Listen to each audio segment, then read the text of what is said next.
జనక మహారాజు చాటింపు వేస్తారు. నాకు ఆత్మజ్ఞాన ఉపదేశం చేసినటువంటి వాళ్ళకి మంచి బహుమతి ఏదో ప్రకటిస్తారు. అందరూ వస్తారు. వచ్చి వాళ్ళకి విన్నటువంటిది, అంటే శృతి వాక్యాలు వాళ్ళు చదివినటువంటిది, గురువుల ద్వారా విన్నటువంటిది అంతా కూడా వాళ్ళు చెప్తారు. కానీ జనక మహారాజుకి ఆత్మజ్ఞానం అనేటువంటిది ఇంకా బోధపడలేదు. కొంతకాలం అయ్యేటప్పటికి ఆయనకి విసుగు పుట్టి, ఇప్పటి నుంచి ఎవరైతే నాకు ఆత్మజ్ఞానం బోధ చేస్తాను అని వచ్చి చేయలేకపోతారో వాళ్ళని కారాగారంలో వేస్తాను అంటారు. ఇంకా అప్పటి నుంచి వచ్చేసేసి ఏదో రాజుగారికి ఏదో చెప్పేసి నాకు తెలిసింది ఏదో దక్షిణ పట్టుకుని పోదాము అని అంతా అయిపోయింది, తగ్గిపోయింది అదంతా.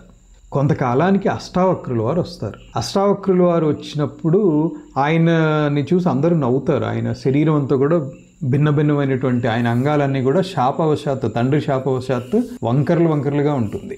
8 వంకరలతో ఉంది కాబట్టి అష్టావక్రులు అన్నారు. తండ్రి శాపం అది ఆయనకి.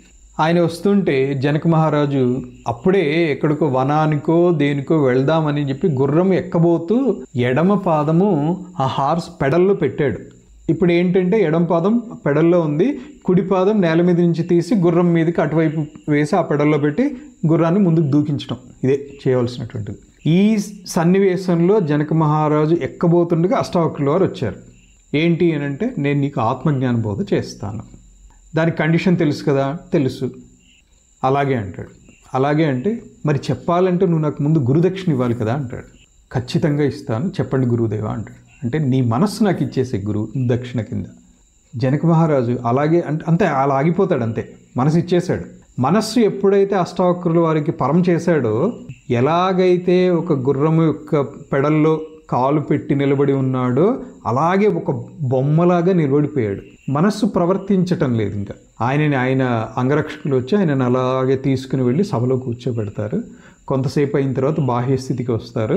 సో ఇది ఇక్కడ చెప్పేటువంటిది ఏంటంటే, మనస్సే అన్నిటికీ కారణం. ఈ మనస్సులో సంకల్ప వికల్పాలు ఉన్నంత వరకు ఇలా పరిగెడుతూనే ఉంటుంది. ఖాళీగా కూర్చోదు. ఖాళీగా కూర్చుంటే దానికి తిండి దొరకదు. దానికి తిండి వెతుక్కోవటం అన్నమాట విషయాలంటే.